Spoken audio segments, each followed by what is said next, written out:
Hello students, स्वागत है आपके अपने चैनल द केमिस्ट्री वर्ल्ड में। आज का जो हमारा टॉपिक है नेम रिएक्शन। इससे पहले मैंने एक लेक्चर और लिया हुआ था जिसमें 10 इम्पोर्टेंट नेम रिएक्शन थी, उनको मैंने बताया था। आज हम लोग उसी के आगे एक सेकेंड टॉपिक हम लोग लेके आए, उसी का सेकेंड पार्ट हम लोग लेके आए, जिसे हम लोग फिर से नेम रिएक्शन के रूप में ही जानते हैं। उनमें से कुछ आपकी फिर से आज इम्पोर्टेंट नेम रिएक्शन है जिनकी हम लोग शुरुआत करते हैं। सबसे पहली हमारी जो नेम रिएक्शन है वो है आपकी राइमर राइमर टीमान अभिक्रिया। बहुत इम्पोर्टेंट अभिक्रिया है, ये आपसे डायरेक्ट भी पूछी जाएगी और क्या होता है जब में भी पूछ ली जाती है। तो राइमर टीमर अभिक्रिया का मतलब क्या होता है कि जब फिनॉल, ये आपका हो गया फिनॉल, इस फिनॉल की क्रिया क्लोरोफॉर्म से कराते हैं और साथ में स्ट्रॉन्ग क्षार ले लेते हैं। यहाँ पर आप जरूरी नहीं ये नहीं, आप CCl4 भी ले सकते हैं। तो ये जा करके यहाँ पर बनता है सैलिसिलेल्डिहाइड, CH वो बनता है। बाकी यहाँ पर KCl आपका निकल जाता है और आपका H2O ये आपका यहाँ से निकल जाया करता है, H2O। इसके बाद सेकेंड रिएक्शन है आपकी रिटार्ड अभिक्रिया। रिटार्ड अभिक्रिया रिटार्ड अभिक्रिया है। ये भी आपकी बहुत इंपॉर्टेंट अभिक्रिया है, कई बार आपके पेपर में डायरेक्ट मिलेगी। तो रिटार्ड अभिक्रिया का मतलब होता है जब टॉलुइन ले लें, ये आपका हो गया टॉलुइन CH3, ये क्रोमिल क्लोराइड CrO2Cl2 की उपस्थिति में ऑक्सीडाइज होकर के CHO बना देता है, बेंजल्डिहाइड में कन्वर्ट हो जाता है। इस अभिक्रिया को हम लोग बोलते हैं रिटार्ड अभिक्रिया कहते हैं। तीसरी जो अभिक्रिया है वो है आपकी क्लीमेंसन अपचयन। क्लीमेंसन अपचयन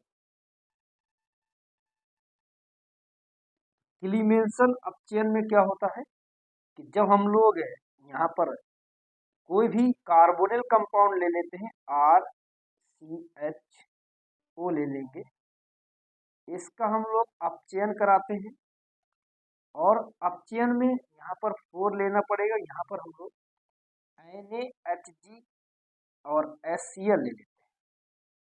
अम्लगम लेना होता है तो यहाँ से H2O निकल जाता है और 2 हाइड्रोजन यहाँ पर लग जाते हैं, तो एल्केन बनाने का ये एक मेथड हुआ करता है। इसके बाद फोर्थ नंबर है आपका, फोर्थ नंबर में आपकी फ्रीडल क्राफ्ट की, फ्रीडल क्राफ्ट अभिक्रिया। फ्रीडल क्राफ्ट अभिक्रिया में क्या होता है कि बेंजीन लेते हैं और यहाँ पर CH3Cl की क्रिया कराते हैं, तब जाकर के यहाँ पर बन जाता है आपका टॉलुइन और HCl निकल जाता है। यहाँ निर्जल AlCl3 की उपस्थिति लेते हैं। तो इसको जब CH3Cl लिया हुआ तो मैंने इसको एल्कलीकरण कहते हैं। लेकिन वहीं यदि आपने इसको क्या किया हुआ है, बेंजीन लिया हुआ है और यहाँ पर CH3COCl लिया हुआ है, तब जाकर के HCl तो निकलेगा और यहाँ पर COCH3 आ जाएगा। तो इसको हम लोग एसीटोफिनोन बोलते हैं। क्या बोलते हैं बेटा? एसीटोफिनोन बोला करते हैं। बहुत इंपॉर्टेंट अभिक्रिया है आपकी, ये आपको ध्यान देना है। इसके बाद फिफ्थ नंबर की क्रिया है कोनाट हिंकलस्टी तीन अभिक्रिया है। ये भी आपकी बहुत ही इम्पोर्टेंट अभिक्रिया है। डायरेक्ट आपसे क्या होता है जब में भी कैसे प्राप्त करोगे में भी पूछ सकते हैं। तो कोनार्ड फिंकलस्टीन अपक्रिया एक हेलोजन विनिमय अपक्रिया होती है, जिसमें हम लोग यहाँ पर आर एक्स की क्रिया NaI से कराते in presence of acetone. Acetone की प्रेजेंस में होती है, तो यहाँ से इंटरचेंज हो जाता है हेलोजन, आर आई आ जाता है और NaX यहाँ पर निकल जाता है। यहाँ पर जो ये X है तो या तो ब्रोमीन हो सकता है या तो आपका क्लोरीन। इसके बाद छठवीं अपक्रिया है गाटर मान कोच अपक्रिया।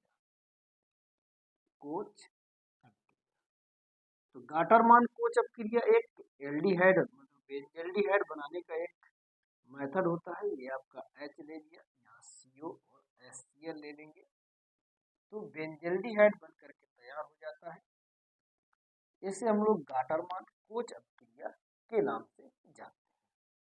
इसके बाद सातवीं जो अपक्रिया हमारी वो है आपकी कार्बेल एमीन अपक्रिया। कार्बेल एमीन अपक्रिया,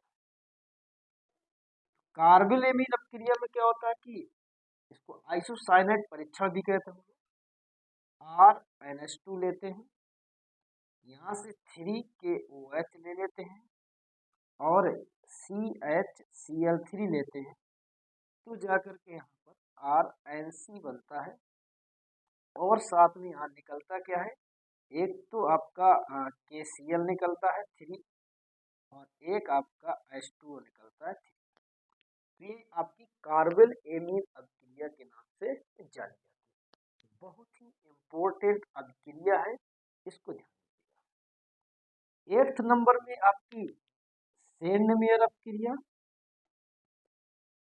सेंडमेयर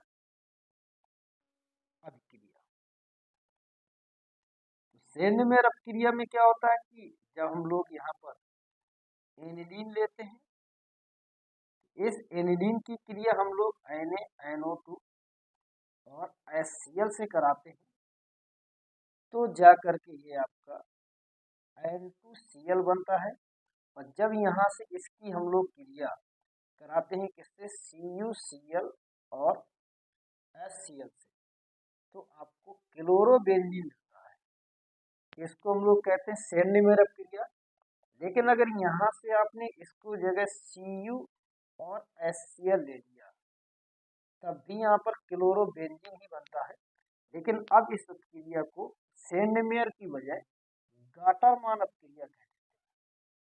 गाटरमान अपक्रिया बहुत ही इम्पोर्टेंट अपक्रिया है। इसके बाद 9th नंबर की जो अपक्रिया है ऊपर हम लोग ले लेते हैं। 9th नंबर की जो अपक्रिया है बोराडीन हुंसडीकर अपक्रिया। बोराडीन हुंसडीकर अपक्रिया है। बोराडीन हुंसडीकर अपक्रिया में क्या होता है कि RCOOAg की क्रिया हम लोग Br2 से कराते हैं, तो ये RBr बनता है और CO2 गैस निकलती है और साथ में AgBr बनता है। तो ये आपकी कहलाती है बोराडीन हुंसडीकर अपक्रिया के नाम से जानते हैं। 10th नंबर में अपक्रिया है ये आपकी डॉर्जेन अपक्रिया है। डॉर्जेन अपक्रिया है और डॉर्जेन अपक्रिया में हम लोग क्या करते हैं कि ये आप एल्कोहल लेंगे ROH प्लस AiSO-Cl2 रिएक्शन कराएंगे, तो यहाँ से H निकलेगा, Cl निकलेगा, HCl निकल जाएगा और यहाँ से SO2 निकलेगा और जा करके यहाँ जा करके RCl बन जाएगा। मतलब थायोनिल क्लोराइड की क्रिया हम लोग यदि एल्कोहल से कराते हैं तो एल्किल क्लोराइड प्राप्त होता है। इस अपक्रिया को डॉर्जेन अपक्रिया के नाम से जानते हैं। 11 नंबर की अपक्रिया है रासिक प्रक्रम। रासिक प्रक्रम बहुत इम्पोर्टेंट है ये भी आपकी। इसमें क्या होता है, बेंजीन लेते हैं और साथ में यहाँ पर HCl के साथ O2 लेते हैं, 1/2 करना पड़ता है, तब जाकर के यहाँ पर क्लोरोबेंजीन बनता है। क्लोरोबेंजीन बनाने का ये अच्छा खासा मेथड हुआ करता है, बहुत इम्पोर्टेंट ये आपका मेथड है। तो ये आपकी 11 अभिक्रिया है जो आपको यहाँ पर याद रखना है। 10 मैंने उस दिन बताई थी, 11 आज हो गई, और एक लेक्चर में अभी हम लोग और पढ़ेंगे जो भी आपकी इम्पोर्टेंट नेम रिएक्शन अभी बची हुई है, करीब 10-12 रिएक्शन आपकी बची हुई है, तो उनको भी हम जल्दी से अपना ये टॉपिक खत्म करके फिर हम लोग एक बहुत महत्वपूर्ण टॉपिक के आते हैं। हमारी एक सीट है जिसमें करीब नहीं होंगे तो हर चैप्टर के 15-15, 16-16, 17-17 very very most important numerical है। हम लोग ये खत्म करने के बाद न्यूमेरिकल पोर्शन को प्रॉपर तरीके से हम लोग खत्म करेंगे, और आपके बोर्ड की जो 1.5 महीना 2 महीना बचा हुआ है उसकी तैयारी भयंकर तरीके